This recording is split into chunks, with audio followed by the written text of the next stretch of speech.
근데 응급실 일하면서 주사를 가장 많이 맞는 환자는 YG님 생각에는 누굴 거 같나요? 외상 환자가 그 여러 가지 방면으로 많이 맞을 것 같아요. 파상풍 맞는다고 여기 맞아야 되지. 항생제 쓴다고 AST 여기 떠야 되지. 나중에 또 괜찮으면 또 정맥 주사로 준다고 여기 맞아야 되지. 그 다음에 면역글로불린 준다고 또 엉덩이 까야 되지. 이제 AST까지 친다 하면은 한 4바늘을 꽂거든요. 그 다음에 리도카인까지 여기다가 국소 마취해야 되니까 계속 맞아야 되잖아. 바늘이랑 바늘은 다 맞네 이거. 리도카인도 이게 상처 확인을 잘 하려면 이 상처 쪽에다가 하면 안 되고 신경 쪽에 블록을 하더라고요. 네. 그래서 신경 쪽에 하는 거는 최소 2방 꽂더라고요. 여기 네. 한 방, 여기 한 방. 맞아. 그래서 일단 6방은 확정이다. 근데 이렇게 간단히 생각하면은 어떤 환자가 가장 주사를 많이 맞을까 이렇게 고민을 해보면은 혈관 없는 사람이 많이 맞지 않을까 그런 생각을 또 할 것 같은데 아무리 혈관 없는 사람도 운이 좋거나 아니면은 실력 좋은 사람이 있으면은 한 번만에 끝낼 수 있어요. 그렇지 그렇지. 일단은 최소는 한 방이에요. 그렇지만 물려서 오신 분, 상처 나서 오신 분들은 최소가 6방이지 않을까. 네, 아까 저희가 말했던 거. 근데 이것보다 더 많이 맞는 곳이 갑자기 생각이 났어요. 한의원.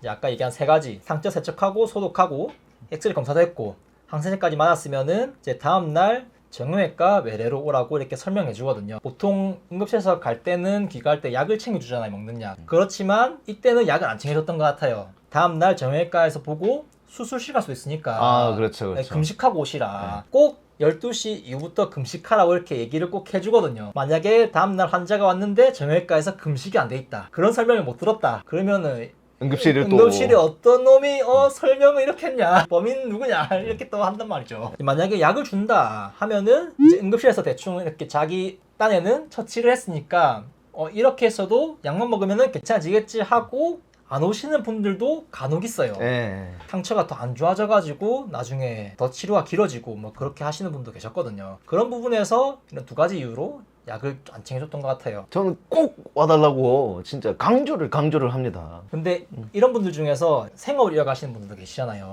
내일 일해야 돼서 못 올 것 같은데요. 이렇게 못 올 것 같이 얘기하면은 어떻게 설명해 드리나요? 저희 병원 같은 경우에는 정형외과 레지던트가 있어서 직접 오거든요, 콜하면. 그래서 저녁이든 언제든 이렇게 하고 마치시고 응급실이라도 오시고, 진짜 이건 응급하게 막 해야 되는, 보통 그런 케이스는 잘 없지만 그런 경우라면은 뭐 딴 병원 간다던가 이렇게 했던 것 같고, 환자분 생업이 어떤 거인지 제가 모르지만은 그게 뭐가 중요해요, 이게 중요하지 라고 말씀을 못 드리겠습니다. 이걸 만약에 꼬매지 않으면 나중에 진짜 안 좋은 상황에는 이건 절단해야 될 수도 있고 하는 상황까지 올 수가 있거든요. 하지만 환자분의 선택입니다. 그 둘 중에 어느 것이 중요할지 고민해 보시고 오십시오 라고 얘기하면은 대부분 다 와서 치료 받으시더라고. 의외로 공포 마케팅을 잘 하시는데 아니 진짜잖아, 사실이잖아.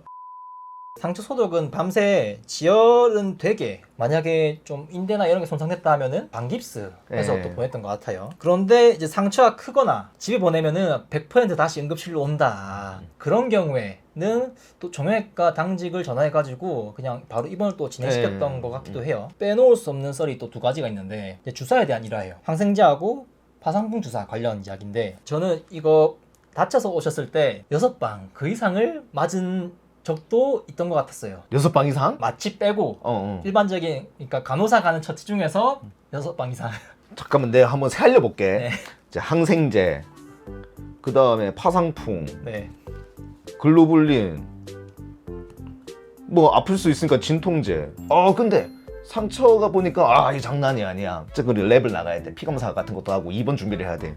그 정맥 주사 하나 둘 셋 넷 다섯 여섯 6개 맞췄는데 이거 이상 더 있다고? 이거 이상? 한번 들어보세요. 응. 일단은 기본 4대 깔리잖아요. 파상풍 주사 2대, 그리고 항생 반응 검사 1대 맞죠? 그리고 항생 정맥으로 주니까 4대. 그런데 이제 이 과정에서 항생제 반응 검사할 때 알코올 섬으로 문지른 것만으로도 피부가 빨갛게 되는 사람이 있다. 그러면은 새로 또 한 번 더 해야 되거든요.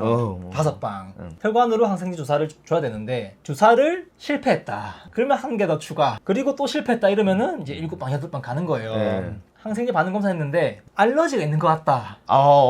그러면은 페니실린 같은 거. 다른 항생제를 또 선택해야 되고 그 항생제 반응 검사를 또 해야 돼요. 그렇지. 무한정 늘어날 수가 있어요. 근데 이 ASTS 때는 괜찮아. 근데 이게 또 들어갔는데 그때 이제 알러지 반응이 확 일어나. 그럼 또 디스니가 막 오거든. ABC를 또 태요. BP가 막 떨어져. 최악의 상태 막 C라인에 난리 납니다 이거. 창조 의료네, 창조 의료.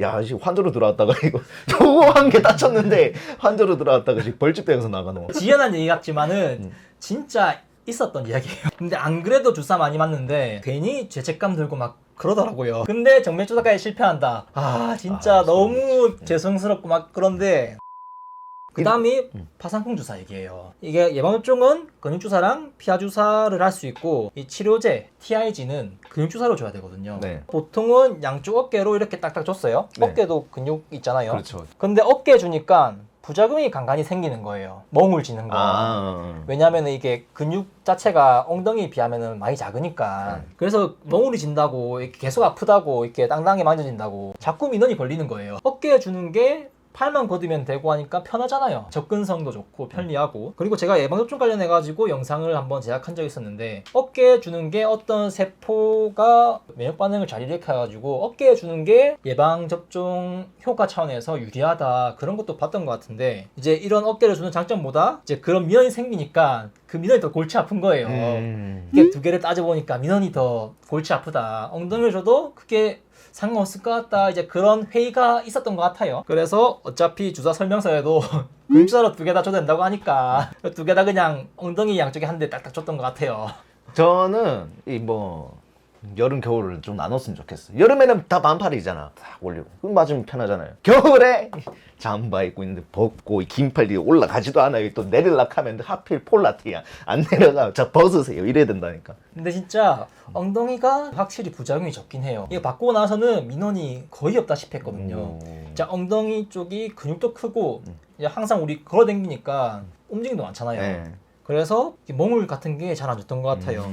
근데 이게 민원 걸리는 이유가 크게 보면은 2가지예요. 첫 번째는 그 민원인 자체가 민감한 사람이거나 두 번째 경우에는 이제 이런 부작용에 대해서 미리 설명 안 해줘가지고 생기는 경우가 종종 있어요. 저는 이런 민원 걸리는 게 너무 싫어가지고 걸리면은 이게 당사자는 진짜 골치 아프거든요. 이제 삶이 힘들다고 느낄 정도예요. 그런 민원이 걸리면은. 그래서 저는 말하는 게 막 귀찮다 하더라도 근육주사 같은 경우에는 이 주사는 조금 많이 아프고 많이 문질러 주세요. 많이 문질러야 덜 아프고 이렇게 멍울도 안 진다. 이렇게 꼭 설명을 해주거든요. 정맥주사 같은 것도 뺄 때도 꼭 5분 동안 지혈을 해라. 지혈 안 하면은 다시 피가 날 수도 있다. 붓는다. 멍자국이 크게 생긴다. 그런 얘기도 하고 만약에 항응고제를 먹는 아스피린 같은 거 지혈이 또 잘 안 되잖아요.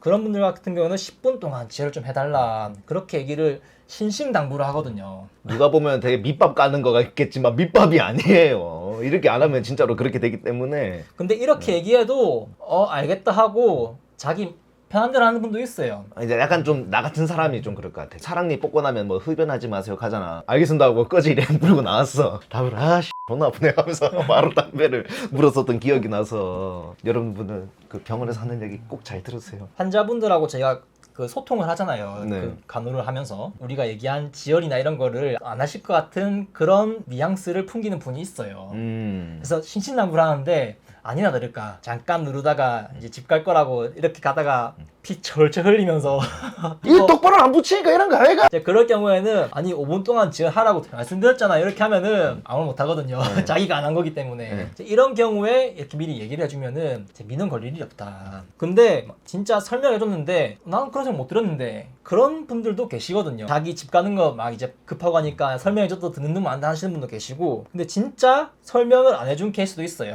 진입 파악을 해보니까 진짜 알고 보니 설명 안 해줬다 해가지고 설명을 안 해가지고 그렇게 민원 걸린 경우도 있어가지고 그래서 일단 설명하는 게 진짜 상당히 중요하다는 거. 굉장히 중요합니다. 설명 안 해주면은 진상이 아닌 사람도 진상이 되는 거예요. 저는 누르는 세기까지 알려줘요. 자, 제가 요 정도 누르고 있죠. 한 요 정도 힘으로 눌러주세요. 5분 동안 이렇게 얘기를 하거든. 설명이 중요합니다. 근데 이게 설명을 어떻게 해줘야 되냐면 보호자한테 설명을 해주면은 이행을 잘해요. 아, 그렇지. 응. 어머님, 아버님하고 같이 오는 경우가 많거든요. 네. 이제 부모님들이 자식 엄청 아끼잖아요. 그러면은 부모님이 이렇게 지혈해줘요. 근데 혼자 오신 분들은 내 몸이니까 뭐 대충 하고 이렇게 가는 경우도 있거든요.